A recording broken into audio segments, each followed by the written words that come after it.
আসসালামু আলাইকুম রহমতুল্লাহি ওয়া বারাকাতুহু। আজকে আমরা প্র্যাকটিস করব মেয়েটি কেমন তা নিয়ে। মেয়েটি ঝগড়াটে।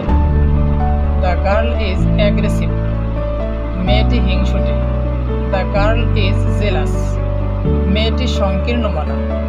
The girl is narrow minded. মেয়েটি হতাশাপ্রবণ। The girl is pessimistic. মেয়েটি নিষ্ঠুর। The girl is ruthless. মেয়েটি আত্মকেন্দ্রিক। The girl is self centred. মেয়েটি অবিশ্বস্ত। The girl is unreliable.